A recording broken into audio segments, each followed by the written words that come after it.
Varicose veins తో బాధపడుతున్నారా? భారతదేశంలోనే బెస్ట్ ట్రీట్మెంట్ అందించే ఏకైక హాస్పిటల్ ఏవిస్. ఏదైనా ఒక చిన్న సిరీస్ స్టార్ట్ చేద్దామండి. 2 భాగాలు కథ చెప్తామా? ఓకే. ముగ్గురు పెళ్లి కొడుకులు. ఓ బాగుందండి. పూర్వం మగధ రాజ్యానికి అవంతి నగరం రాజధానిగా ఉండేది. ఆ అవంతి నగరానికి ఒక రాజుగారు ఉండేవారు. ఈయన పేరు కళింగవర్మ. ఆయనకు భార్య, ఒక కుమార్తె పేరు హైమవతి. పిల్ల చక్కగా బాగుండేది. అయితే ఏమైంది, వీళ్ళు ఏమనుకునేవాళ్ళు, ఒక్కగానొక్క కూతురు అద్భుతమైన వాడికి ఇచ్చి పెళ్లి చేయాలని అనుకునేవాళ్ళు. వీళ్ళకి చాలా దూరంలో ఉన్న ఒక రాజ్యానికి కుంతిభోజుడని రాజుగారు ఉండేవారు. ఆయనకి 7-8 కొడుకులు. వాళ్ళల్లో 7వ కొడుకైన జయభద్రుడు రాజు అవుతాడు, మహారాజు అవుతాడని జోస్యం చెప్పారట. వీళ్ళు ఆ జయభద్రుడికి ఇచ్చి మన పిల్లని పెళ్లి చేస్తే రాణి అవుతుంది మన పిల్ల, వాడిది అద్భుతమైన జాతకం అని చెప్పారని విని చుట్టుపక్కల వాళ్ళ ద్వారా ఆ పిల్లాడికి పిల్లని ఇద్దామని చూశారు. ఓకే. కానీ కుంతిభోజుడు తన కుమారుడికి వారి వధువు అన్వేషణ చేయగల. ఇప్పుడు వాళ్ళ దగ్గర నుంచి రావాలి కదా, మా అబ్బాయి కోసం ఆడపిల్లని చూస్తాం, మీ దగ్గర ఏమైనా ఉందా లేదా, మీ పిల్లని మాకు ఇవ్వండి, అటువంటిది ఏదో రావాలి. ఏమీ రాలే. ఏం చేయాలో తెలియలే వీళ్ళకి. కానీ పిల్లని వెతుక్కుంటూ ఎవ్వరూ రాల. పిల్ల చక్కటిదే కానీ ఓకే సంబంధాలు రాల. అప్పుడప్పుడు అట్లా అవుతుంది చూడు. అవును. అయితే వీళ్ళకి కొద్ది రోజులు గడిచాక 2 సంబంధాలు వచ్చినాయి. కాదు, కొన్ని వచ్చినాయి. వాటిల్లో 2 మంచి కాస్త బెటర్గా సెలెక్ట్ చేశారు. ఇది ఏంటివి, కుంతల దేశానికి చెందినటువంటి ధనవర్మ, లాటరాజు కొడుకైనటువంటి గుణవర్మ. ధనవర్మకి డబ్బులే ఉన్నాయి కానీ చదువు లేదు. గుణవర్మకి చదువు ఉంది కానీ వాళ్ళ రాజ్యం అప్పుల్లో ఉందని తెలిసింది. ఏం చేయాలి, వాళ్ళ గుంతాలు పడుతున్నారు. అయితే రాజుకి రాణికి ఒకళ్ళకి ఆ అబ్బాయి, రెండో వాళ్ళకి ఈ అబ్బాయి నచ్చారు. ఏదో మాట్లాడుకున్నప్పుడల్లా వాదించుకుని పోట్లాడుకునేవాళ్ళు. వాళ్ళకేముంది వీళ్ళకేముంది, పక్క చక్కగా ఉన్నాడు, రేపొద్దున సంపాదించుకోపోతారా, ఇలాంటివి ఏమో మాటలు వస్తాయి కదా. అమ్మా నాన్నకి ఇద్దరికి చెరుకో అబ్బాయి నచ్చాడు. రాజుగారు ఏం చేశాడు, రాజ్యాధికారం ఉన్నవాడు కాబట్టి, తండ్రి కాబట్టి కాస్త గట్టిగా గుణవర్మకి ఖాయం చేశాడు పిల్లని. అమ్మాయికి ఏం అభ్యంతరాలు లేవు పాపం, అదే ఊరుకుంది. ఎవరో ఒకళ్ళు వివాహం చేస్తాడు తండ్రి. ఈ వర్మకి వాళ్ళకి ఉత్తరాలు రాసి, మీరు తరలి రండి మా ఇంటికి, మా పిల్లనిచ్చి పెళ్లి చేస్తామని ఉత్తరాలు రాశారు. కానీ ఈవిడికి, రాణిగారికి ఏం గుణం కోలా, వాళ్ళ అప్పుల్లో ఉంటేను, ధనవర్మ అయితే వాడి దగ్గర డబ్బులు ఉన్నాయి, చదువుకోపోతే పోయాడు, మన పిల్ల చదువుకుంది కదా, రాజుకు చదువేందుకు, మంత్రులు లేరు, వాళ్ళందరూ ఉంటారు కాబట్టి రాజుకు చదువక్కర్లా అని చెప్పి ఆ ధనవర్మకి రహస్యంగా ఒక దూతను పంపించి, నా భర్త వేరే చోట పిల్లనివ్వాలనుకుంటున్నాడు, నేను మాత్రం మీకు ఇవ్వడానికే డిసైడ్ అయ్యాను, మీరు వచ్చి ఊళ్ళో దిగండి, పిల్లని మీకు అప్పచెప్తాను, వివాహం చేసుకుని తీసుకెళ్ళిపోండి. వివాహం అయ్యాక ఆనాక ఏం చేస్తారు, ఆనకు చేసేదేం లేదు అని ఈవిడ ఉత్తరం రాసి ఒక మనిషిని ఇచ్చి పంపించింది. ఈ ధనవర్మ ఆయనకు పెద్దగా చదువు లేదని కుర్రాడికి ప్రచారంలో ఉంది, వాడికి మంచి సంబంధాలు రావట్లా. ఈ హైమవతి అందగత్తెని, ఈ రాజ్యానికి మంచి పేరుంది, అవంతి నగరానికి చాలా మంచి పేరుంది, అవంతి నగరం కూడా మందే అవుతుందని ఇవన్నీ ఆలోచించుకుని వస్తానని ఉత్తరం రాశాడు. సరే, ఏమైంది, గుణవర్మ దిగాడు. మంది మార్బలంతో రాజుగారు ఏర్పరిచిన పెద్ద విడిదిలో దిగాడు. ధనవర్మ కూడా రాణిగారు రహస్యంగా ఏర్పరిచినటువంటి ఒక మారుమూల భవనంలో సుమారైన మంది మార్బలం వారు పెద్దగానే దిగాడు. ఈ వచ్చిన పెళ్లి చుట్టాల్లో ఈ కొత్తగా వచ్చిన 2వ పెళ్లి చుట్టాలు ఎవరికి అర్థం కాల. ఓకే. గుంపంతా ఒకలాగానే ఉంది. పైగా పెళ్ళిళ్ళు అనేసరికల్లా ఎక్కువగా మగవాళ్ళు వస్తారు. ఈ మగ గుంపులో అందరూ ధనుర్బాణాలును అవి ఇవి కత్తి, వరలో కత్తులు, మీసాలు, పుస్తీలు అవి ధరించిన వాళ్ళే ఉన్నారు, తలపాగాలు. ఈ 2 వేరు గుంపులు వచ్చాయని పెద్దగా జనానికి అర్థం కాల. దిగేశారు. దిగేసిన తర్వాత ఏం చేసింది రాణిగారు, ముందు రోజు పొద్దున పెళ్లి కూతురుని చేశాక సాయంకాలము ఒక దాసి మంచి జమాజట్టిలాగా ఉన్నదాన్ని ఒకదాన్ని ఎంచుకుని, ముసే రాకుమార్తెని పూల బుట్టలో కూర్చోబెడతాము, ఆ బుట్ట నెత్తి మీద ఎక్కించుకుని తీసుకుపో. రాజకుమార్తె కొంచెం 7 మల్లెలు ఎత్తు సుకుమారే. ఆ దాసి పనిచేసేది అది 6 అడుగులు ఉండేది. కొంచెం హఠాకటాగా ఉన్నవాళ్ళు మోసేస్తారు. అక్కడి నుంచి ఏం చేశారు, ఈ రాజకుమార్తెను ఒక బుట్టలో పెట్టి బుట్ట దాసి దాన్ని నెత్తికెక్కించారు. నెత్తికెక్కిస్తే అది మెల్లిగా తీసుకెళ్తోంది. ఈ బుట్ట పెళ్లివాళ్ళ తాలూకే బుట్టలు, పువ్వుల బుట్టలు అవి వస్తాయి కదా, పట్టించుకోవాలి. ఇంతలో ఏమైంది, అక్కడ ఆ పూట ఒక 2-3 రోజులు కానీ వీళ్ళకి ఒక పీలర్ వచ్చింది, ఈ దొంగలు బాగా దోపిడీ దొంగలు తిరుగుతున్నారు ఊళ్ళో అని. ఓహో. ఇప్పుడు పెళ్లి సమూహాలు అవి వచ్చినప్పుడు ఈజీ దొంగతనాలు, ఎవరెవరో తెలీదు, అవునవును. వీళ్ళ మొహాలు వాళ్ళ మొహాలు ఒకళ్ళకొకళ్ళు తెలీదు, దాసదాసి గణం వస్తారు. ఆడవాళ్ళు పెళ్లికి తరలి వచ్చినా కూడా చిన్న సమూహం ఉంటుంది. ఈ సెక్యూరిటీ పెళ్లి వాళ్ళ పేరుతోటి వెళ్ళిపోయి వాళ్ళని బెదిరించి తీసేసుకోవచ్చు. దొంగలు చేరారు ఊళ్ళో.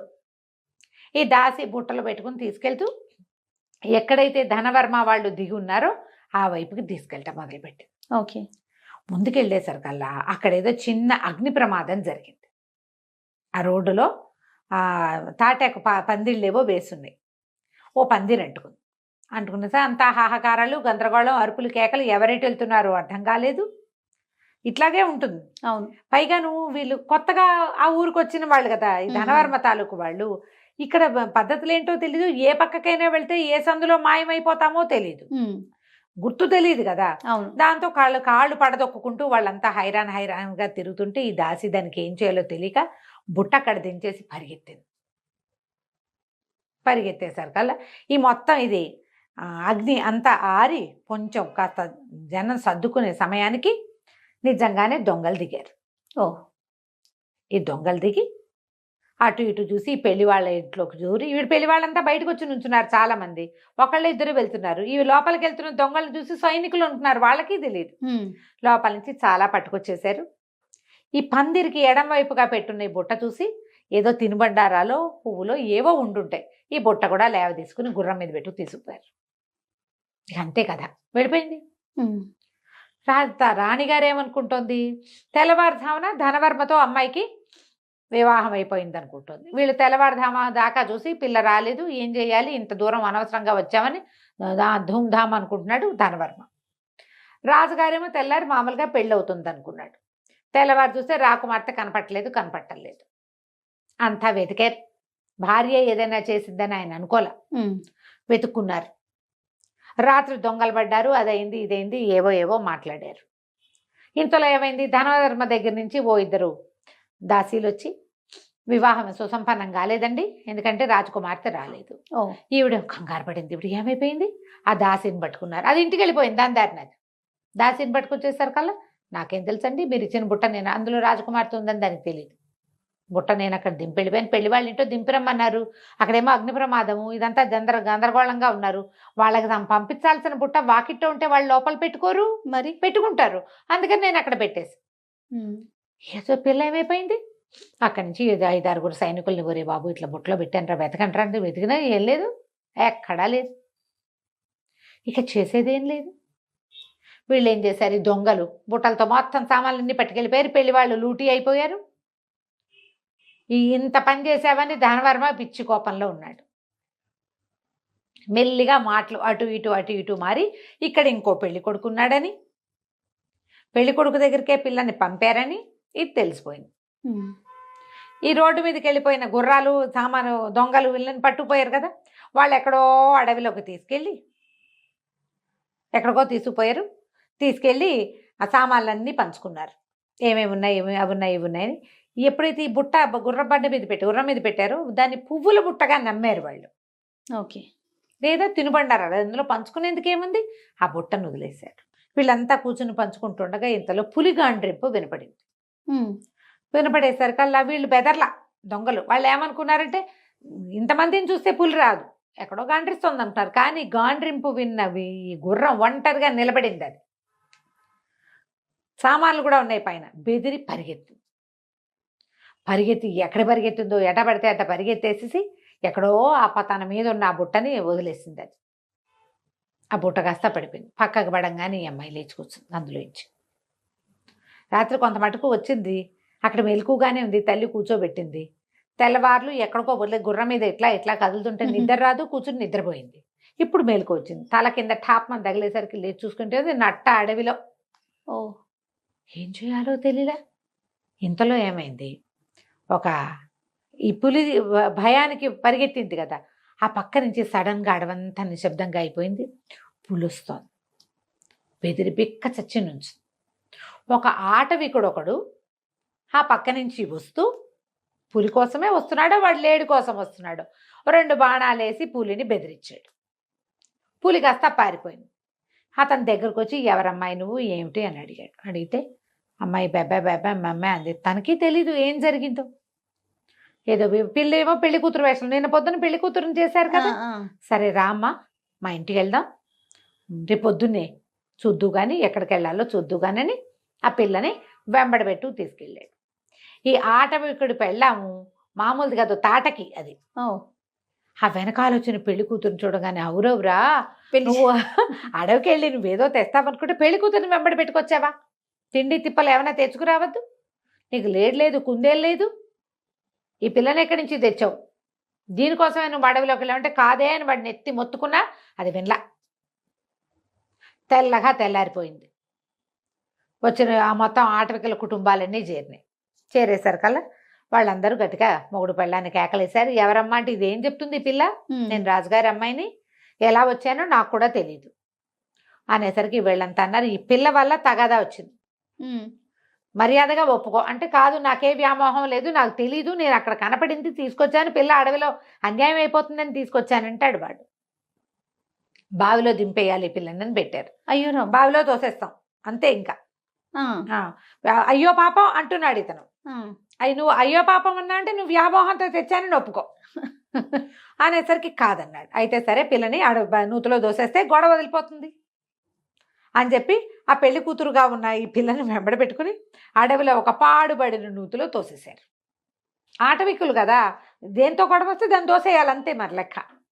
తోసిపారేశారు. తోసిపారేసి చేతులు దులుపుకుని వాళ్ళ దారిని వాళ్ళు వెళ్ళిపోయారు. దొంగలకు కూడా తమ రాజకుమార్తెను తెచ్చామని తెలియదు, మోసుకొచ్చిన దానికి కూడా తన రాజకుమార్తెను తెచ్చానని తెలియదు. బాగుంది. ఇందులో పడిపోయి ఆ పడిపోయిన పిల్ల ఢామని కిందకి వెళ్ళిపోలే, ఏవో అల్లిబిల్లిగా చెట్లు అవి ఇవి అల్లుకుని ఉన్నాయి లోపల. ఒక చెట్టు మీద పడింది. పైనుంచి కొన్ని ఊడల్లాంటివి వేళ్లాడుతుంటే ఆ ఊడ పుచ్చుకుని అట్టా వేళ్లాడుతూ దాని మీద ఉండిపోయింది ఈ అమ్మాయి. ఓ పూటంతా గడిచిన తర్వాత అట్లాగే ఉంది. మరి ఏం చేస్తుంది? ఆకలి శోష వస్తోంది, దాహానికి నీరసం వస్తోంది, నిద్ర ఏం చెయ్యాలో తెలీదు. అట్లాగే వేళ్లాడుతూ ఉండి మెల్లిగా ఎప్పుడో ఒకసారి తలకాయ పేకిస్తే ఎవరో ఒక మొహం కిందకి చూస్తుంది. నూతులోకి చూస్తున్నారు ఎవరో, కేకలు పెట్టింది రక్షించండి అంటే ఈసారి మళ్ళీ ఆటవికలు వచ్చి పైనుంచి ఇది ఇంకా చావలేదని 4 రాళ్ళు పైనుంచి పడేస్తే ఏమవ్వాలి? కానీ వచ్చింది ఆటవికుడు కాదు, వీడొక రాజకుమారుడు. ఓహో. అతను ఏం చేశాడు, గుర్రం ఏదో వేసుకొచ్చాడు, గుర్రపు కళ్ళేలకున్న తాడి వేసి ఆ పిల్లని పైకి లాగి కూర్చోబెట్టి ఎవరమ్మాయి ఏంటంటే వాళ్ళ పెళ్లి కూతురు వేషం, ఆ మొహం అంతా జుట్టు గిట్టు అంతా పోయి కాళ్ళ కాటికి అదంతా కరిగిపోయి లోపలికి పడేసరికి చిన్న పొన్న దెబ్బలు కూడా తగిలినాయి. ఆ అమ్మాయి ఏం చెప్పిందంటే నేనేమో రాజుగారి అమ్మాయిని, మరి నిన్న నాకు పెళ్ళి, మా నాన్నేమో ఒక పెళ్లి కొడుకుని తెచ్చాడు, మా అమ్మ ఇంకో పెళ్లి కొడుకుని తీసుకొచ్చింది, వీళ్ళిద్దరూ కాదు 3వ పెళ్లి కొడుకు ఎవరో ఉన్నారు, ఆయన ఎవరో నాకు తెలీదు, నా పరిస్థితి ఏమో ఇలా అయింది, నేను ఇక్కడ పడిపోయాను, ఆటవికులేమో నన్ను ఇక్కడికి దోసేశారు అనేసరికల్లా అతను అన్నాడు నువ్వెవరు అని అడిగింది. నా పేరు జయభద్రుడు అని చెప్పాడు. కుంతిభోజర మహారాజు కుమారుణ్ణి, నేను అడవిలోకి వచ్చాను, దారి తప్పిపోయా, మా సమూహం అంతా ఎటో వెళ్ళింది, మంచినీళ్ళు తాగుదామని నువ్వు దగ్గరకు వచ్చాను, నేను వంగి చూశాక నాకు అర్థమైంది ఇది పాడుపడి నుయ్యి, ఇందులో నీళ్లు లేవు, పెద్దగా ఏం లేవని, సరే నేను నీకు సహాయం చేస్తాను, పద మనం మీ ఊరు వెళ్దామన్నాడు. సరే వాళ్ళ ఊరు వెళ్ళడానికి బయలుదేరారు. తర్వాత ఏమైందో మనం వచ్చే భాగంలో తెలుసుకుందాం. తప్పకుండా రమ్మ గారు. నమస్తే. నమస్తే జయ.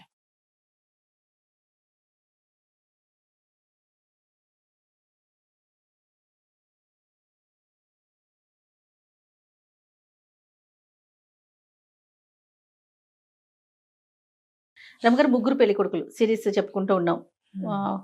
వచ్చిన కొత్త రాజుతో కలిసి బయలుదేరితే ఎక్కడికో తీసుకొచ్చేసారు కదా. సరే వీళ్ళు ఏం చేశారు, మెల్లిగా గుర్రం ఎక్కి అమ్మాయిని ఎక్కించుకుని తీసుకుపోయి ఒక చిన్న టౌన్ లాంటి దానికి చేరితే అక్కడ ఒక సత్రంలో ఇద్దరు విశ్రాంతి తీసుకున్నారు. ఆహారం లేదు ఆ పిల్లకి, 2 పూటలు అయిపోయింది. సరే ఏదో తిన్నారు, విశ్రాంతి తీసుకుంటే అక్కడ కొంతమంది బ్రాహ్మలు ఎవరో మాట్లాడుకుంటున్నారు. ఈ అమ్మాయి తండ్రి హైమావతి తండ్రి. ఈ 2వ భాగానికి వచ్చేసరికి రాజుగారి పేర్లు మర్చిపోతారు, హైమావతి పేరు మాత్రం గుర్తుంది. ఈ అమ్మాయి వీళ్ళ రాజ్యం గురించి వాళ్ళు మాట్లాడుకుంటున్నారు బ్రాహ్మణులు. ఈ అమ్మాయి రాజ్యం గురించి. పిల్ల తప్పిపోయిందిట, అయితే ఇక అక్కడ తగాదాలు వచ్చి పెళ్లి కొడుకులు ఇద్దరు కొట్టుకున్నారు. రెండో పెళ్లి కొడుకులు నన్ను పెళ్లికే పిలిచారని ఈవిడ రాణిగారు రాసిన ఉత్తరము పంపించిన వీడిని ఎవరైతే వెళ్ళాడో దూత వాడిని గుర్తుపట్టేశాడు. దాంతో పిల్లకేమో కనపడలేదు, పిల్లని మాయం చేసింది రాణిగారేనని గొడవైంది. వాళ్ళు వచ్చి రాజుని నిలదీశారు.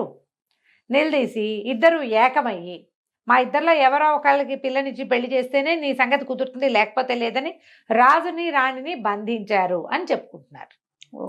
అదంతా వినయ్ ఇలా పోతి బొమ్మని ఏడవటం మొదలుపెట్టింది హైమవతి. అయ్యో సుబ్బి పెళ్లి వెంకి చావుకు వచ్చినట్టు మా అమ్మ నాన్న అరెస్ట్ అయిపోయారు, నేనేమో ఇక్కడున్నాను అనేసరికి ఇతనన్నా నువ్వు కంగారు పడకు, నేను తీసుకెళ్తా, వీళ్ళిద్దరిలో ఎవరిష్టమో చెప్పు, వాళ్ళకి ఇచ్చి నిన్ను పెళ్లి చేస్తాను నేను అన్నాడు. చిచ్చి ఆ వెధవులు ఇద్దరు నాకు వద్దంది అమ్మాయి. ఇద్దరు వద్దు, నాకు ఇద్దరు అక్కర్లేదు, కానీ ఎవరు కావాలో అమ్మాయి ఏం చెప్పాలా అతనికి. అదేలే నాకు అక్కర్లేదు వాళ్ళని. సరే బయలుదేరి వెళ్దామనుకున్నారు. ఈ వెళ్ళే దారి వీళ్ళు ఎక్కడికో తెల్లవార్లు ప్రయాణం చేసి తీసుకొచ్చేశారు. వీళ్ళు సజావైన రూట్లో వెళ్ళాలంటే కొంత సమయం పడుతుంది. ఈ పిల్ల ఏం చేసింది, తన మెళ్ళ వస్తువులు ఉన్నాయిగా, బంగారు పెళ్లి కూతురు అలంకారంలో ఉందిగా, ఒక వస్తువు అమ్మేసింది వీళ్ళు తిని వెళ్ళడానికి. ఆ వస్తువులు కొన్న వాళ్ళు వ్యాపారస్తులు, వీళ్ళకి డబ్బు అవసరం ఉంది కాబట్టి ఎక్కువ అదే వస్తువు పెద్దది తీసుకుని డబ్బులు తక్కువ వచ్చింది. కానీ ఇందులో పోయింది లాభం గూబల్లోకి తీసింది. ఈ రాజకుమార్తె కోసం వెతుకుతున్న రాజభటులు ఆ అమ్మాయి నగలకి ఒక ఫోటో రాయించారు. పెళ్లి కూతురుని చేసినప్పుడు ఆ అమ్మాయి ఏం నగలు వేసుకుందో ఒక పటం గీయించారు. రాజకుమార్తె పటం ఉంది, ఆమె ధరించిన నగల పటాలు ఉన్నాయి. మరి గుర్తు తెలియద్దు. అదేలే. మరి ధనవర్మ గుణవర్మ దగ్గర 2 కాపీలు ఉన్నాయి. ఈ పటం గుర్తు పట్టుకున్నటువంటి రాజభటులు రాజకుమార్తె నగలు కొన్న వాళ్ళని పట్టుకుని వాళ్ళని ఈడ్చుకుపోయారు. నువ్వు నగలు కొన్నావు అంటే నీకు తెలుసు, వాళ్ళకి జనరల్గా అంతే కదా, దొంగ నగలు పట్టుబడితే ఇక అట్లాగే అడుగుతారు. వాళ్ళని తీసుకుపోయారు. వీళ్ళు ఇదంతా తిరిగి మెల్లిగా తమ ఊరు చేరారు. ఊరు చేరితే అబ్బాయి ఏం చేశాడు, మనం డైరెక్ట్గా వెళ్ళొద్దు, దీనికి ఒక మార్గం ఆలోచిద్దాం అని చెప్పి ఒక ఇల్లు అద్దెకి తీసుకుని రాజకుమార్తెని మామూలు వేషంతో అందులో ప్రవేశపెట్టాడు. ప్రవేశపెట్టి ధనవర్మ గుణవర్మ ఇద్దరు ఇప్పుడు రాజులుగా ఉన్నారు, అంటే రాజ్యం వాళ్ళ చేతిలో ఉంది. అక్కడికి వెళ్ళి ఇద్దరితోటి ఫ్రెండ్షిప్ చేశాడు. ఇంచుమించు 3 ఒకే రకమైన వయసు ఉన్న వాళ్ళు, ఇంచుమించుగా బోల్డ్ అంతా ఫ్రెండ్షిప్ చేశాడు. పాచికలాడటము, నా గుర్రం తోలటము, చదవచ్చు ఇదొచ్చు ఉన్నాయి కదా. పైగా నేను రాజకుమారుడు, ఎవరైనా మన రాజకుమారుడు మనలాంటి వాడే ఇంకొకటి అనేసరికి కొంచెం ఆసక్తి, ఇంట్రెస్ట్. ఈ కత్తి యుద్ధాల్లో వాటిలలో ఆసక్తి. తర్వాత ఏమో ఈ చెస్ ఆడటము, చక్కగా అలంకరించుకోవటము, తెలివిగల మాటలు మాట్లాడటంతో ఇద్దరితోటి ఫ్రెండ్షిప్ చేశాడు. ఫ్రెండ్షిప్ చేసి బాగా వాళ్ళ తాలూకు నమ్మకాన్ని చూరగొన్నాడు అనమాట. ఇతను లైన్లో పెట్టాడు. పెట్టిన తర్వాత ఆ మాట ఈ మాట మాట్లాడుతూ నీకు ఈ రాజకుమార్తెను పెళ్లి చేసుకోవాలని ఉందా అని కనుక్కున్నాడు. ఎందుకు లేదు, రాజకుమార్తెను పెళ్లి చేసుకుంటే రాజ్యం మనది. ధనవర్మకి రాజ్యం అప్పుల పాలైపోయి ఉన్నాడు, అతనికి ఎలాగైనా పెళ్లి కూతురు కావాలి, ఎలాగైనా సరే.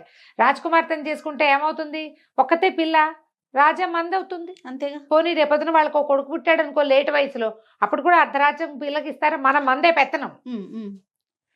రాజశాలకుడు రాజుగారి అల్లుడు, రాజుగారి జామాతదే పెత్తనము, అలాగే కదా జరుగుతుంది. అందుకని అతను గుణవర్మ అంటాడు, మంది మార్బలంతో సహా తరలిచ్చాను నేను, అక్కడ అందరికీ చెప్పుకున్నాము మహాద్భుత సౌందర్యవతిని వివాహం చేసుకొస్తానని. సౌందర్యము లేదు, వివాహము లేదు, ఇలా వెళ్తే అక్కడ పరువు పోదు, మరి పరువు పోతుంది. అతనికేమి ఈ రాజ్యం మీద ఆసక్తి లేదు, అతనికి అందగత్తైన పెళ్లి కూతురు మీద ఉంది. ఎవడికి కావాల్సింది వాడు చూస్తాడు చూడు.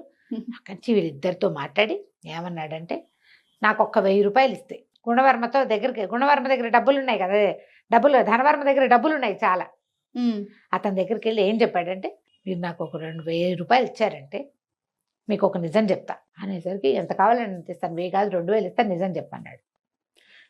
మీరు తెలియదు కానీ ఈ రెండో వాడు ఉన్నాడే మిమ్మల్ని మోసం చేస్తున్నాడు, వాడికి ఆల్రెడీ పిల్ల దొరికేసింది పెళ్లి కూతురు, ఆమెను ఒక భవనంలో ఉంచాడు.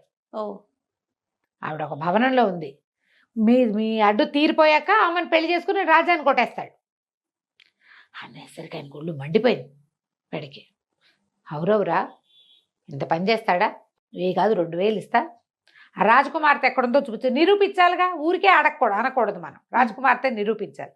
ఇతను ఏం చేశాడు, జయభద్రుడు రెండో వాడి దగ్గరికి వెళ్ళాడు. రెండో పెళ్లి కొడుకు ధనవర్మ దగ్గరికి వెళ్ళి, మీ గుణవర్మ చాలా మోసం చేస్తున్నాడండి మిమ్మల్ని, ఎప్పుడూ దొరికేసింది రాజకుమార్తె, ఆ పూట పొరపాటున ఆ బుట్ట పువ్వుల బుట్ట ఎక్కడికో వెళ్ళిపోయింది, ఆ ఇంట్లో వాళ్ళు ఆయనే అసలు పెళ్లి కొడుకని ఆయనకు అప్పచెప్పారు, తెలిస్తే మీరు గొడవకు దిగుతారని పిల్లని ఇంకో చోట దాచిపెట్టాడు, ఒక మేడలో దాచారు అని చెప్పాడు. చెప్పేశారు కల్లా అవురా వీడు ఇంత పని చేస్తాడా, ముందు రాజకుమార్తెని సాక్ష్యం చూపించు నాకు.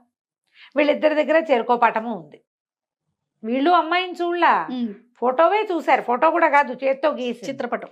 సరే ఈ ఇతను ఏం చేశాడు, మన జయభద్రుడు అప్పటిదాకా రాజకుమార్తెను ఉంచిన ఇల్లు మార్చి ఒక బ్రహ్మాండమైన ఇల్లు అద్దెకి తీసుకున్నాడు. చూపిస్తాను అన్నాడు, సాక్ష్యంతో సహా నిరూపించాలిగా. అనగానే పరిగెత్తుకుంటూ వెళ్ళిపోవు, దానికి కొంచెం ఏర్పాట్లు కావాలి. అంతేగా. ఏం చేశాడు, ఒక మధ్య నడవ, అటుపక్క కొన్ని గదులు ఇటుపక్క కొన్ని గదులు ఉండేలాగా ఏర్పరిచాడు. ఆ గదిలో ఎవడైనా మెసిలితే ఎదురుగుండా ఉన్న వాడికి కిటికీలోంచి చూసి తెలుసుకునేటట్టుగా. మనం చూస్తాం చూడు, మధ్యలో పెద్ద హాల్ ఉండి అటు ఇటు రూమ్స్ ఉన్న ఇళ్ళు కనపడుతుంటాయి. ప్లాన్డ్గా అలాంటి ఇల్లు తీసుకున్నాడు. ఈ నడవాని ఆనుకుని వెనక్కి ఒక మధ్యలో హాల్కి వెనక్కి ఒక గది. రాజకుమార్తెని సింపుల్గా అలంకారం చేసుకోమ్మా, నువ్వు వీణ వాయిస్తూ అక్కడ కూర్చో, రాత్రి తొందరగా పడుకోబోక, మామూలుగా 9 నిద్రపోతుంది, పడుకోవద్దు, లేట్ నైట్ వీణ వాయించుకుంటూ ఉండు, అక్కడే కూర్చో అని చెప్పాడు. చెప్పి ఏం చేశాడు, రాత్రి 9 అవ్వగానే బయలుదేరేసాడు. ముందు గుణవర్మని బయలుదేరేసి తీసుకొచ్చి ఈ నడవాలోంచి లోపలికి రాగానే ఒక పక్క కుడివైపున్న గదుల్లోకి ప్రవేశపెట్టి కొద్దిగా ముందుకు వెళ్ళి ఆ కిటికీలోంచి చూడండి రాజకుమార్తె కనపడుతోంది అన్నాడు. వీణ వాయించుకుంటూ కూర్చున్న రాకుమార్తెను చూసేసరికి గుణవర్మ నిర్కాంతపోయాడు. అవురవురా హైమవతి, ఇంత సౌందర్యం మామూలు వాళ్లలో ఎట్టా ఉంటుంది, పైగా వీణ వాయించేస్తోంది, అమ్మాయి బాగా చదువుకుంది, వీణ వాయిస్తుందని తెలిసిందే. పటాన్ని ఆవిడ్ని పోల్చి చూస్తే ఆమెనని తెలిసింది. సరే మరి ధనవర్మ ఏంటంటే మీరు ఇక్కడే ఉండండి, నేను చూపిస్తాను మీకు అని చెప్పి మీ గదిలో వదిలేసి పరిగెత్తుకుంటూ వెళ్ళి ధనవర్మని వెంట పెట్టుకొచ్చాడు. వెంట పెట్టుకొచ్చి ఎడం వైపు ఉన్న గదుల్లోకి ప్రవేశపెట్టాడు. ఈ ఎడం వైపు గదిలో ఉంచి ఆ రాజకుమార్తెను చూశాడు. అతనికి రాజకుమార్తె అవునో కాదో కూడా అక్కర్లా, ముందు అవును అనుకోవాలి అంతే. మనం చూసేసరికల్లా మరి వాడేటంటే అదిగో ఎదురుగుండా గదుల్లో తిరుగుతున్నాడు చూడమన్నాడు. ఎవరింటికైనా హాల్లోకి ఎవరైనా వెళ్తారు, గదుల్లోకి ఎవరైనా వెళ్తారా? అసలు ఆ గదులు మనవైతే ఈ ఎదురు బదురు గదుల్లో ఉన్న వాళ్ళిద్దరూ వీడిదే ఈ భావనవని నమ్మారు. పైగాను ఒక గ్రడ్జ్ ఉంటుంది, నాతో పాటు వీడు కూడా పోటీదారు అనగానే పైకి స్నేహంగా మాట్లాడినా లోపల ఒక ఫీలింగ్ ఉంటుంది కదా. తెల్లవారేసరికి కామ్గా ఇద్దరు ఎవరి దారిన వాళ్ళు బయటికి వెళ్ళిపోయారు. అది నడవాలోకి రాకుండా వెళ్ళిపోయే మార్గాలు ఉన్నాయి దానికి. అట్నుంచి అతన్ని పంపేశాడు, ఇట్నుంచి ఇతన్ని పంపించేశాడు. ధనవర్మ గుణవర్మ ఇద్దరు గదుల నుంచి బయటికి వెళ్ళిపోయారు. రాత్రంతా ఆలోచించుకున్నారు ఎట్లా వీడిని చేయటం. మర్నాడు పొద్దున సభకి రోజు వస్తున్నారు వాళ్ళు. రాజకుమార్తె దొరికిందా, ఎవరు దొరికారు, ఏం దొరికారు అంటే వ్యాపారస్తుల్ని ప్రవేశపెట్టారు. బంగారం అమ్మారు. బంగారం అమ్మినప్పుడు ఆమెతోటి ఎవరున్నారు, ఎవరో ఒక యువకుడు ఉన్నాడు. వీళ్ళిద్దరికి ఏమనిపించింది, వీడనేమో అనిపించింది ఎవరికి వారికి. కానీ నువ్వేనా అని అడగరు కదా. ఇవి ఓపెన్గా మాట్లాడుకుంటే ఒక రకంగా ఉంటాయి, నాలో నేను మాట్లాడుకుంటే ఇంకో రకంగా ఉంటాయి. అదే కదా. ఒకళ్ళనొకళ్ళు చూసుకున్నారు. ఒక స్ఫురద్రూపి యువకుడు ఉన్నాడు, గుర్రం వేసుకున్నాడు. అమ్మాయి అతనితో పాటు గుర్రం ఎక్కిందంటే వీడితోటేని ఒకళ్ళనొకళ్ళు తిట్టుకున్నారు లోపల. అక్కడి నుంచి సరే రాజకుమార్తె ఎక్కడైనా వెతికి పట్టుకుంటాము, ఆమెను వివాహం ఆడి తీరుతాము, మా ఇద్దరిలో ఎవరిని వివాహం చేసుకోవాలో ఆవిడదే అవకాశం అని ఘోషణగా చెప్పారు. చెప్పిన తర్వాత మేమిద్దరం మిత్రులుగా ఉంటామని ఒకళ్ళనొకళ్ళు కావలించుకుని బాకులతో ఒకళ్ళనొకళ్ళు పొడి చేసుకున్నారు. ఇద్దరు వాడిని పొడి చేద్దామని వీడు అనుకున్నాడు, వీడిని పొడి చేద్దామని వాడు అనుకున్నాడు. కావలించుకున్నారు. లోపల నుంచి కైజారు తీసి వాడు ఆ పక్కన వీడి పక్కన పొడుచుకున్నారు. కెవ్వుమని అంతా నెత్తురు కేకలు.